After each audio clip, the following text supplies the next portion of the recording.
The Great Chamber of the Galactic Council was the largest structure ever built by any species in the known universe, and it floated in the empty space between three spiral galaxies, like a monument to cooperation and peace and the hope that different beings could work together without killing each other.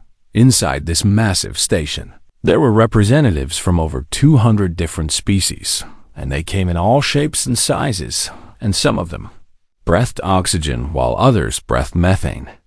And some of them had no bodies at all, but existed as clouds of intelligent gas that had to be contained in special tanks on this particular day.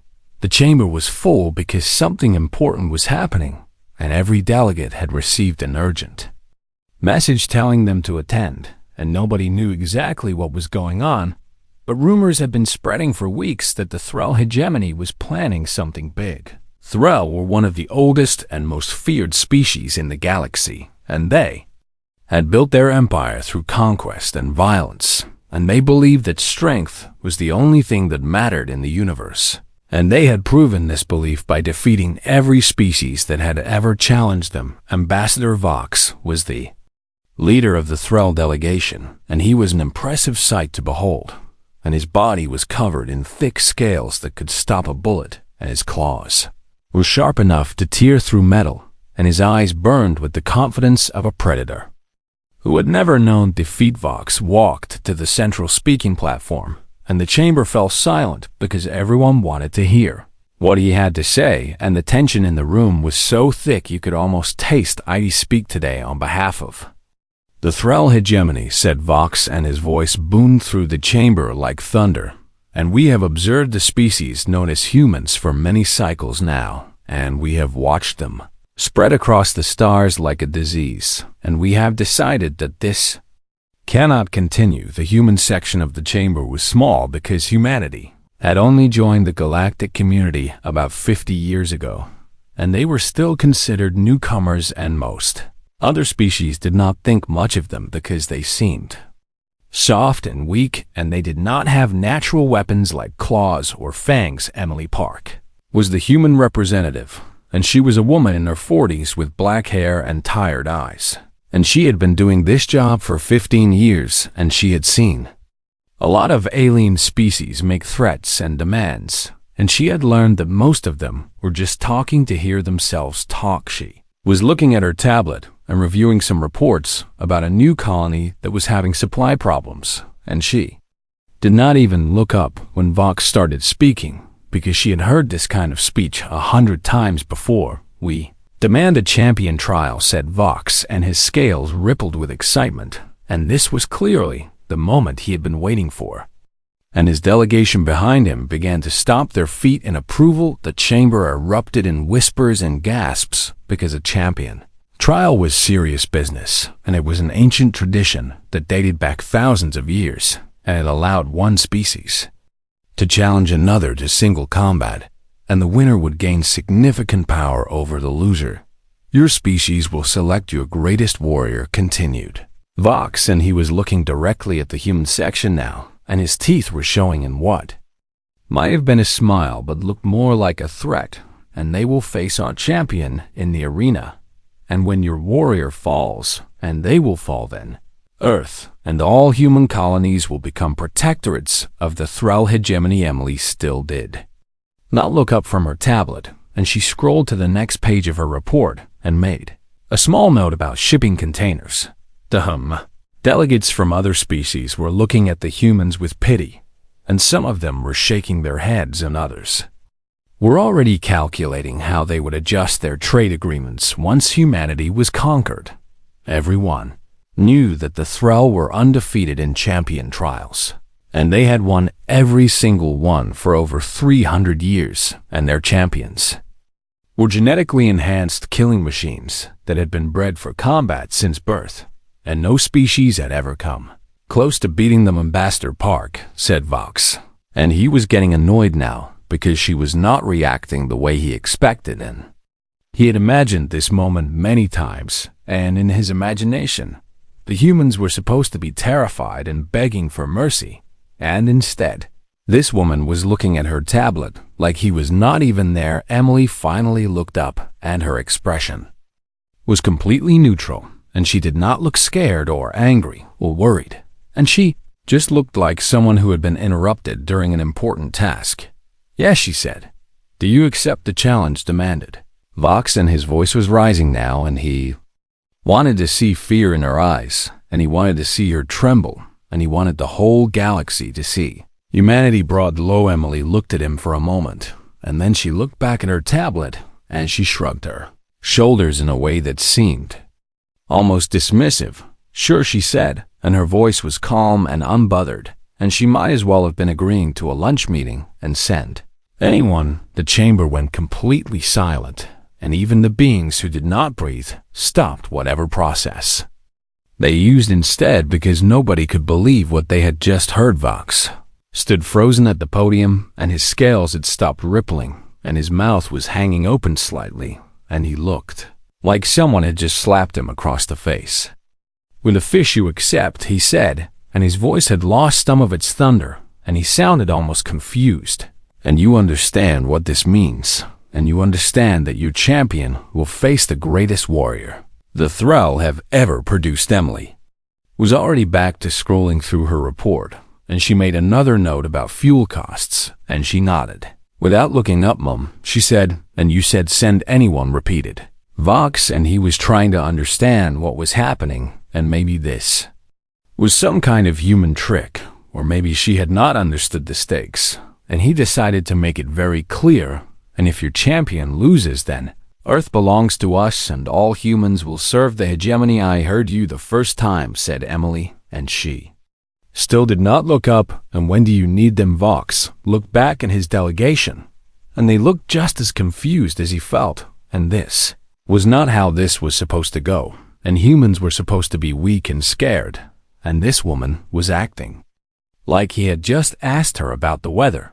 "The combat will take place in 30 standard days," said Vox, and he was trying to regain his composure, and he straightened his scales and lifted his head high. "And our Nexus station and the whole galaxy will witness humanity fall sounds." "Good," said Emily, "and I will have someone there." "And is there anything else?" Vox opened his mouth and then closed it again, and then he turned and walked back to his delegation without saying another word, because he did not know what to say, and he had never encountered a reaction like this before. The other delegates began whispering among themselves, and they were trying to figure out what had just happened, and some of them thought the humans were brave, and others thought they were stupid, and others thought maybe they had some secret weapon. But Emily Park just kept looking at her tablet, and she finished her report and sent it off to the colony administrators, and then she started working on the next item in her inbox, because she had a lot of work to do, and one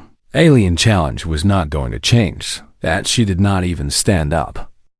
The message arrived at Earth Military Command exactly 4 hours after the Galactic Council session ended, and it traveled through secure channels and passed through a dozen relay stations, and by the time it reached the right desk, it had been flagged as Priority Level 3, which meant important, but not urgent. General Thomas Rivera was eating a ham sandwich when the notification appeared on his screen, and he was a man in his late 50s with gray hair and a calm demeanor, and he had served in the military for over 30 years, and he had seen enough strange situations that very few things surprised him anymore. He read the message twice, and then he took another bite of his sandwich and chewed slowly while he thought about what to do. "Champion trial," he said to himself, "and against the Thrall, and well, that is interesting." His aide, Captain David Kim, was sitting at a desk nearby, and he looked up when he heard the general talking, and David was a young officer with sharp eyes and a talent for organization, and he had been working with Rivera for 3 years. "Now something wrong?" Sir asked. Rivera shook his head and swallowed his bite of sandwich and wiped his mouth with a napkin before responding.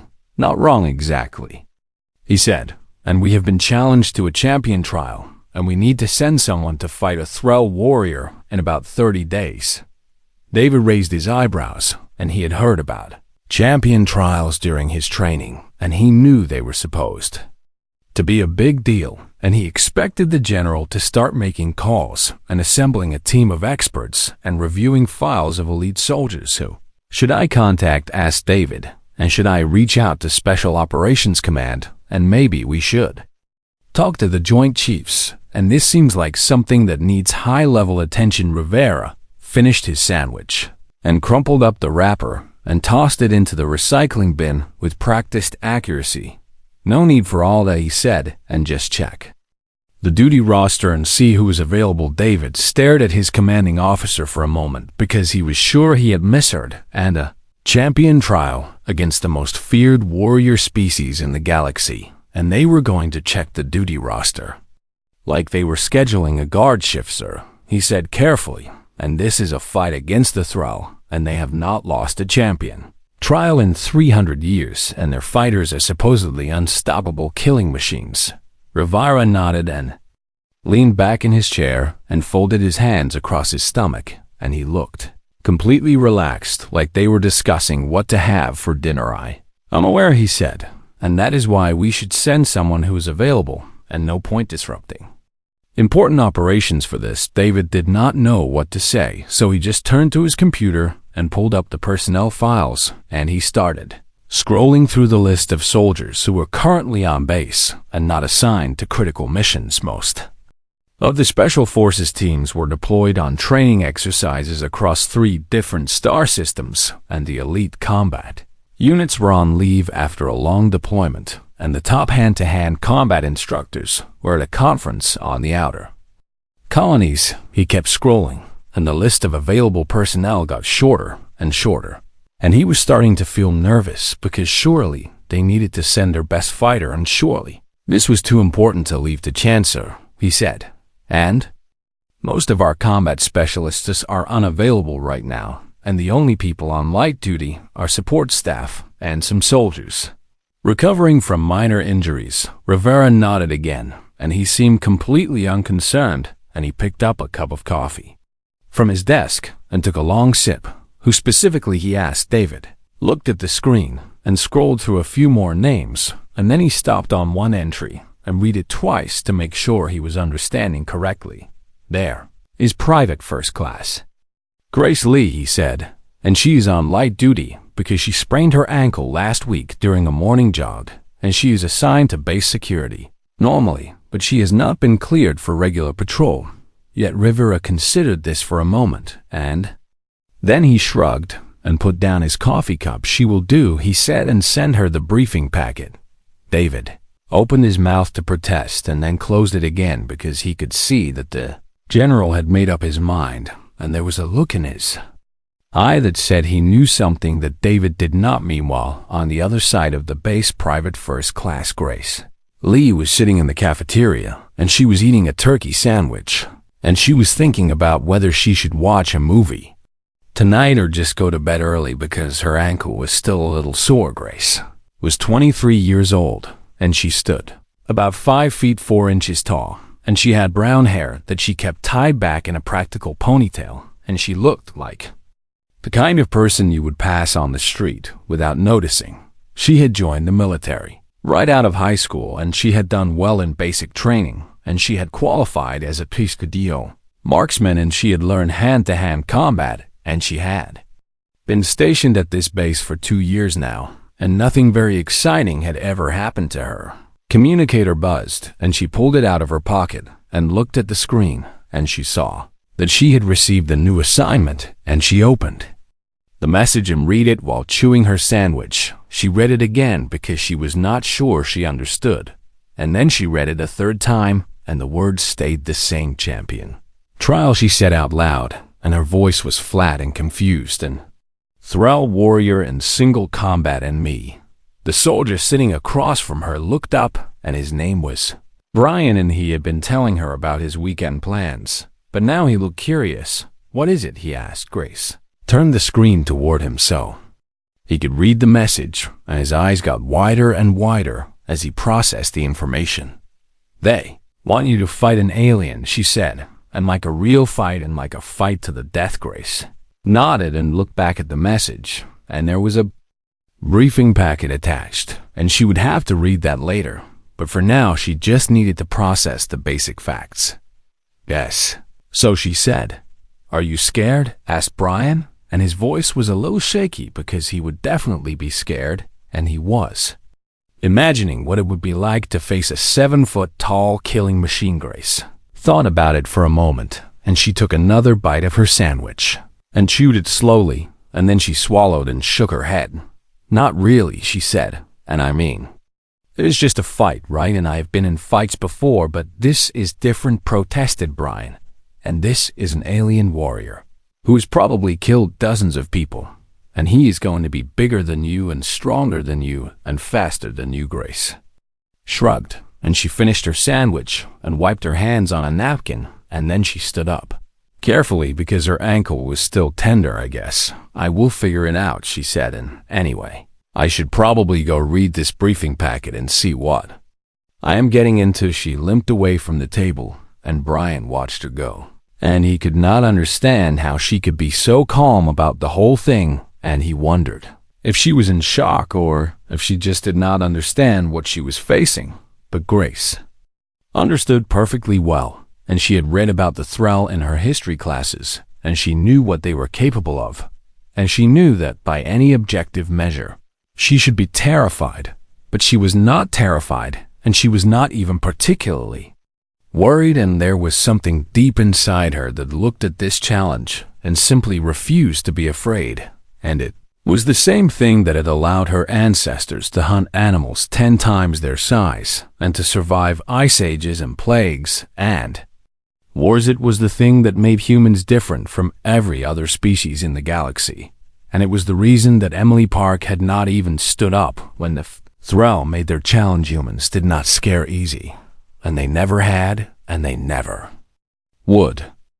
Nexus Station was one of the largest space stations in the galaxy, and it sat at the intersection of 12 major trade routes, and millions of beings passed through it every single day, and it was considered neutral territory where all species could meet without fear of violence. But today, the station was not neutral, and today it was an arena, and today the eyes of the entire galaxy were focused on one small human woman who had no idea how famous she was about to become. The combat arena had been built into the center of the station thousands of years ago, and it could hold 50,000 spectators, and it was designed so that every single seat had a perfect view of the fighting floor, and today every single seat was filled beings of every shape and size packed the stands, and they had traveled from distant star systems just to witness this moment, and they had paid enormous amounts of money for tickets, and they had come to see humanity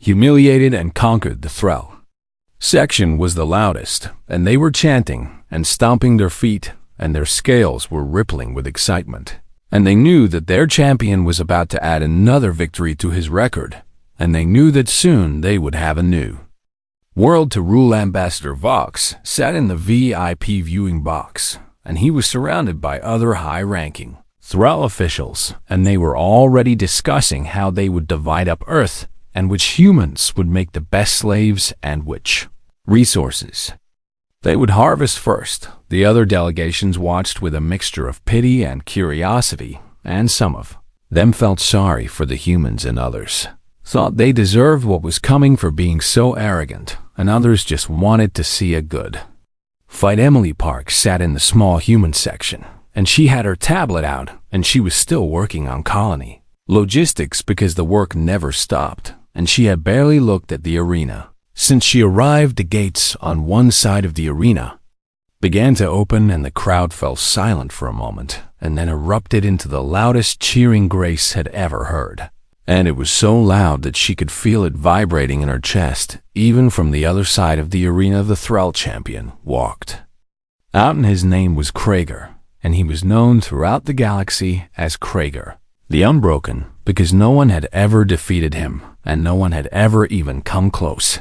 He was 7 feet tall, and his body was a mountain of muscle and armored scales, and his claws were 6 inches long and sharp enough to cut through steel, and his teeth were like daggers, and his eyes burned with the hunger of a predator.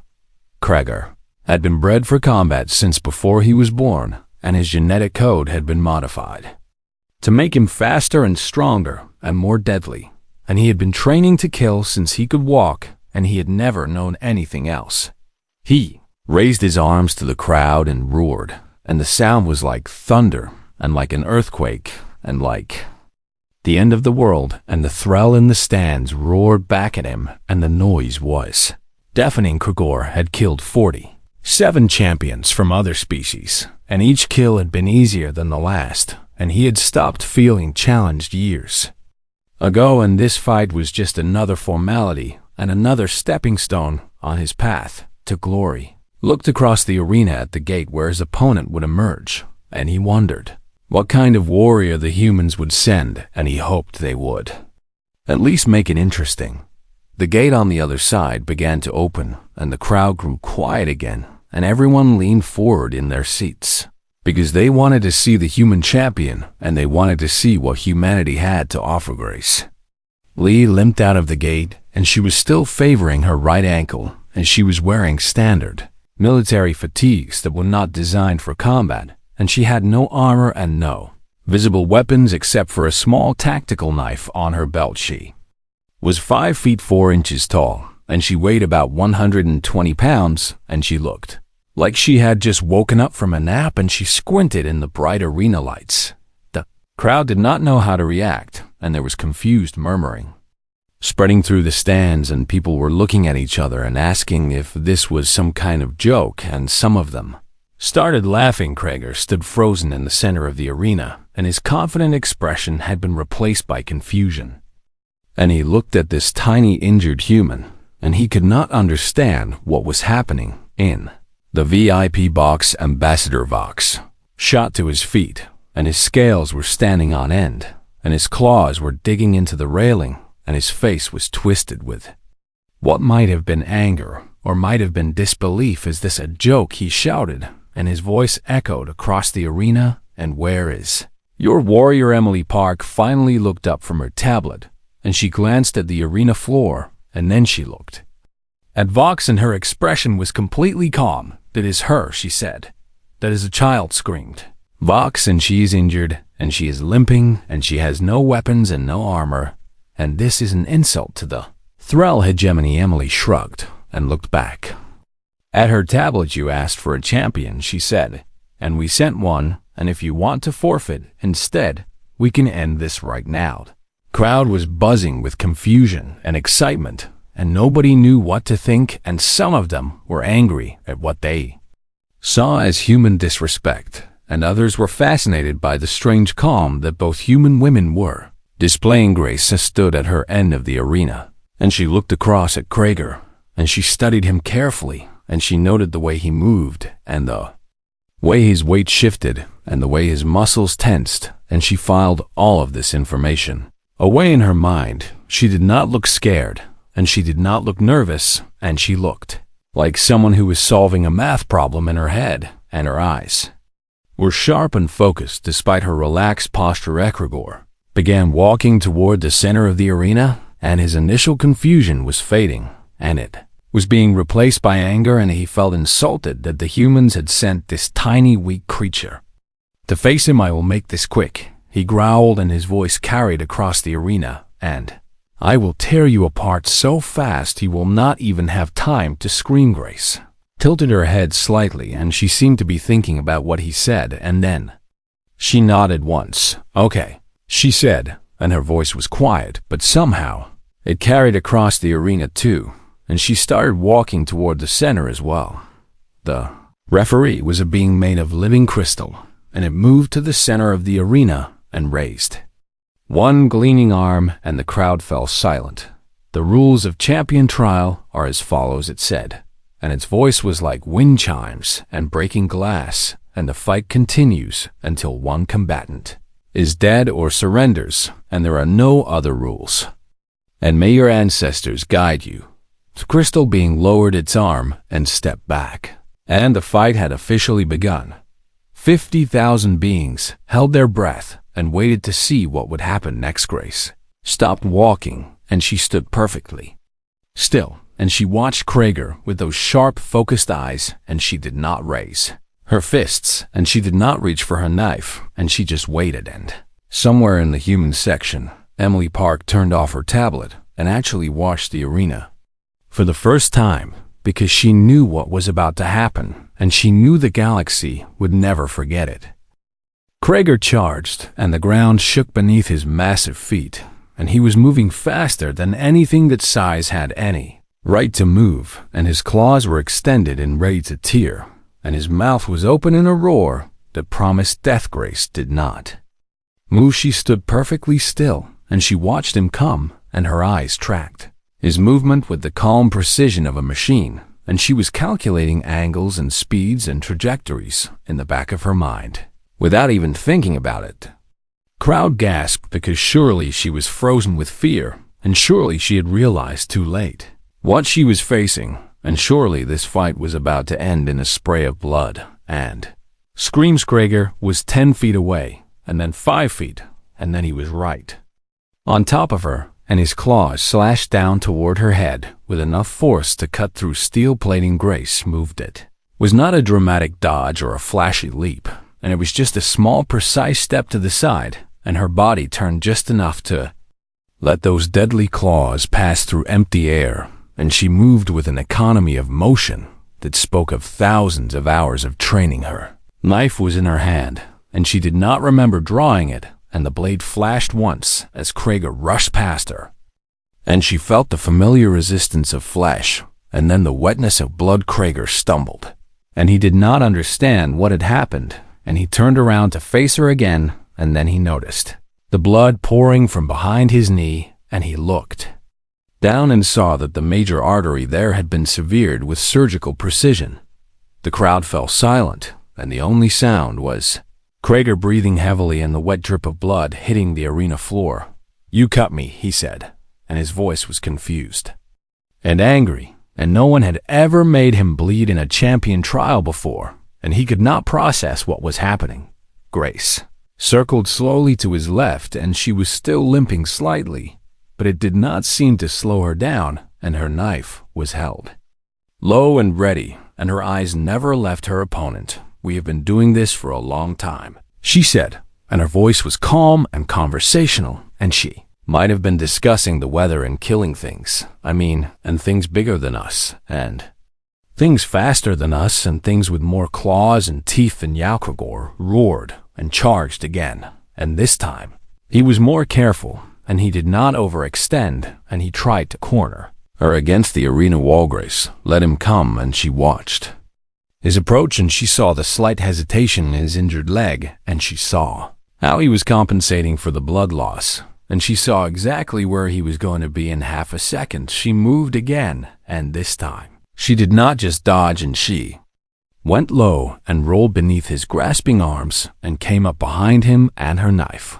opened another wound along his side, and she was gone again before he could turn. The arena was completely silent now, and 50,000 beings were watching with wide eyes and open mouths, and nobody could believe what they were seeing. Krager spun around, and he was breathing harder now, and the blood loss was starting to affect him, and his movements were getting slower and less precise, and he could feel his strength fading. "What are you?" he snarled.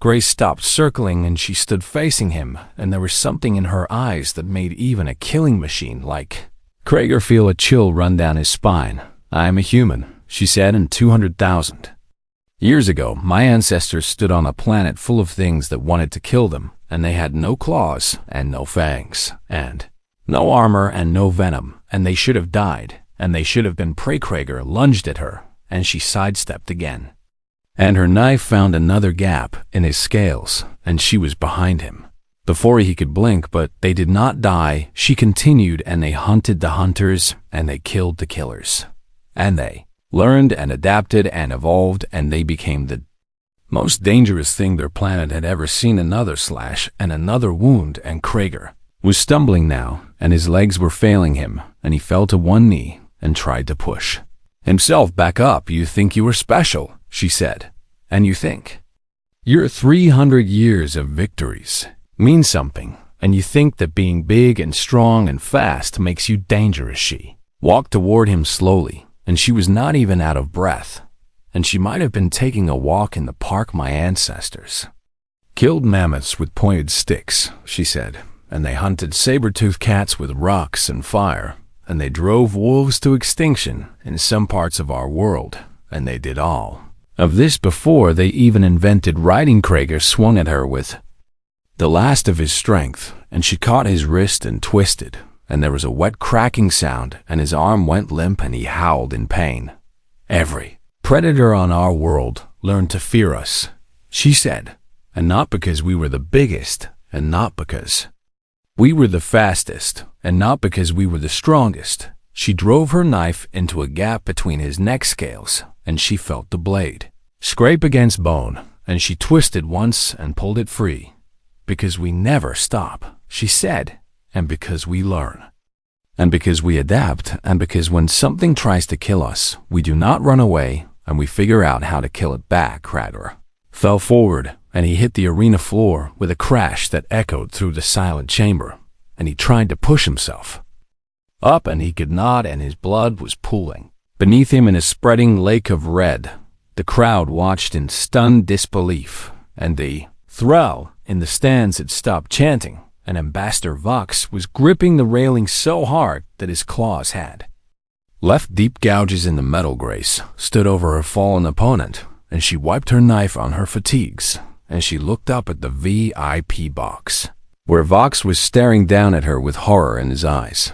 "Is that it?" she asked, and her voice was loud enough to carry across the arena. "And I was eating lunch." Krager, the Unbroken, stopped moving, and the greatest warrior the thrall had ever produced lay dead at the feet of an injured human woman, who had not even been their first choice. The referee moved to the center of the arena and raised its crystalline arm. "The champion of humanity is victorious," it announced, "and the challenge of the thrall hegemony has been defeated, and Earth remains free." And still the crowd did not make a sound, because they had just watched the impossible happen, and they did not know how to react, and they did not know what it meant, and they did not know that the galaxy had just changed forever. Grace turned and walked back toward her gate, and she was still limping. And she did not raise her arms in victory, and she did not acknowledge the crowd, and she just wanted to get back to base and finish her sandwich. Behind her, Krager lay in a pool of his own blood, and his eyes stared at nothing, and his 300-year winning streak had ended not with a bang, but with a quiet human woman who had made it look easy. The thrall had learned something today, and the whole galaxy had learned it too, and it was a lesson. They would never forget humans were not prey. Humans had never been prey, and anyone who forgot that would end up like Krager, the Unbroken. The Galactic Council reconvened one day after the champion trial, and the chamber was even more crowded than before, because everyone wanted to see what would happen next, and every species in the galaxy had sent representatives and observers, and the air was thick with tension and anticipation. Ambassador Vox walked to the speaking platform, and he looked different than he had 31 days ago, and his scales were dull, and his posture was hunched, and he moved like a being who had just watched his entire worldview collapse. The other thrall delegates sat behind him, and they were quiet and subdued, and they did not stomp their feet or chant or make any noise at all, and they looked like soldiers who had just lost a war. They thought they could never lose. Emily Park was in her usual seat in the human section, and she had her tablet out, and she was reviewing reports about the colony supply chain issues that still needed to be resolved, and she did not look up when Vox began to speak. "The thrall hegemony," said Vox, and his voice cracked slightly, and he had to clear his throat and start again. "And the thrall hegemony formally withdraws its claim to the planet Earth and all human colonies." The chamber erupted in whispers and murmurs, and the delegates from other species looked at each other with wide eyes, because nobody had expected the thrall to give up so easily, and nobody had expected them to admit defeat so publicly. "Furthermore," continued Vox, and his voice was barely above a whisper now, "and we request a formal non-aggression treaty with the human species, and we promise that no Thrall vessel will enter human space without explicit permission. Emily finally looked up from her tablet, and she studied the Thrall ambassador for a long moment, and her expression was unreadable and impossible to interpret. "Is that all?" she asked. Vox flinched like she had slapped him, and he nodded slowly, and his eyes were fixed on the floor because he could not bring himself to look at her. The human representative rose from her seat, and she walked to the center speaking platform, and she moved with the calm confidence of someone who had never doubted the outcome and who had known from the beginning exactly how this would end. She stood facing the assembled delegates, and she took a moment to look around the chamber, and she saw fear in some eyes and respect in others and confusion in many. And she let the silence stretch until everyone was focused on her words. "I want to explain something," she said, and her voice was clear and strong, and it carried to every corner of the vast chamber. "And I want to make sure that everyone in this room understands what happened yesterday." She paused and looked directly at Ambassador Vox, and he seemed to shrink under her gaze. "The warrior we sent was not our best fighter," she said, "and she was not even in our top 100, and she was not a special forces operative or a combat specialist or a genetically enhanced super soldier." Chamber fell completely silent, and the delegates leaned forward in their seats because they wanted to hear every word. "She was a private first class," Emily continued, "and she was assigned to base security, and she was on light duty because she had sprained her ankle during a morning jog, and we sent her because she was available." Ambassador Vox made a small choking sound, and his scales had turned a pale color that indicated extreme distress. "She was whoever happened to be free that day," said Emily, "and we did not hold tryouts, and we did not search for champions, and we did not even really think about it. And we just checked the schedule and sent the first person we found." The delegates from other species were looking at each other with expressions of shock and disbelief, and some of them were starting to understand, and some of them were starting to feel afraid.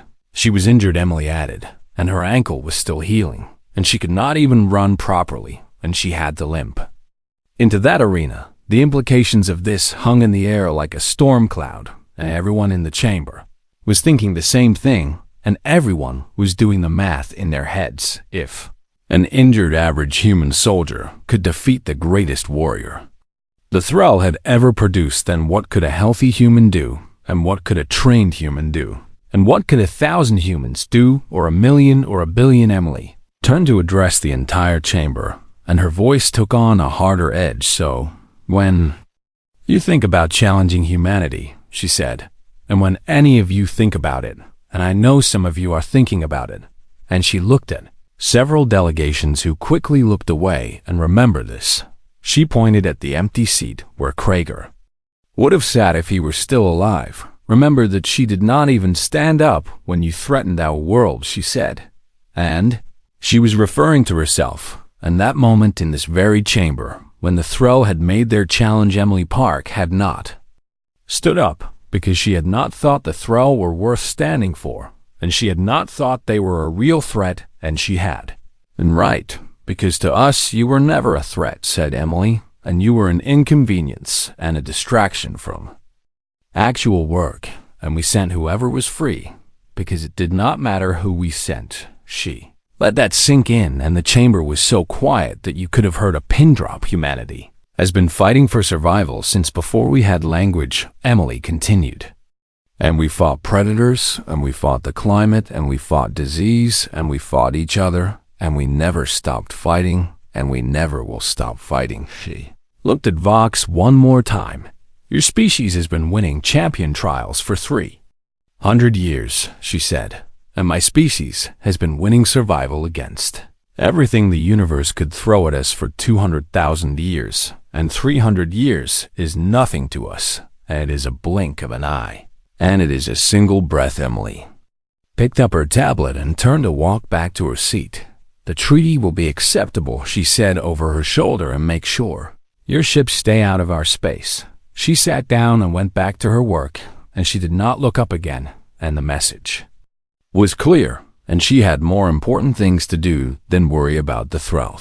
Other delegates began talking among themselves, and the noise in the chamber grew and grew and was processing what they had just learned, and everyone was reevaluating their assumptions about humanity. Some species quietly canceled plans they had been making, and others sent urgent messages back to their home worlds, and others began drafting their own non-aggression treaties just in case. Grace Lee did not attend the council session because she was back on Earth, and she was sitting in the same cafeteria where she had received her assignment, and she was eating another sandwich and her ankle was feeling better. Brian sat across from her and he was staring at her like she was a completely different person, and he had watched a fight on the station broadcast, and he could not believe that the woman who had killed Krager the Unbroken was the same woman who was now complaining about the cafeteria running out of mustard. "How did you do it?" he asked for the 100th time. Grace shrugged and took another bite of her sandwich. "I just did what they trained us to do," she said, "and find the weak points and exploit them and do not stop until the threat is neutralized, and it is not complicated." But he was huge, said Brian, and he was a killing machine, and he had won 47 fights. Grace nodded and chewed her food and swallowed before responding, "And now he has lost one," she said, "and that is how it works, and everyone loses eventually, and nothing is unbeatable." She finished her sandwich and stood up and tested her ankle, and it barely hurt anymore, and soon she would be back on regular duty, and this whole thing would just be a story she told at parties. Brian watched her walk away, and he shook his head in amazement, and he still could not understand how she could be so calm about the whole thing. But that was the thing about humans, and that was the thing that the galaxy was just starting to understand. To humans, this was not extraordinary, and this was not special, and this was just Tuesday. They had been doing this forever, and they would keep doing it forever, and nothing in the universe would ever change. That, and somewhere in the Galactic Council chamber, Emily Park finally smiled to herself, and it was a small private smile that no one else saw, because she had known all along how this would end. She had known from the moment Vox opened his mouth, and that was why she had not even bothered to stand up.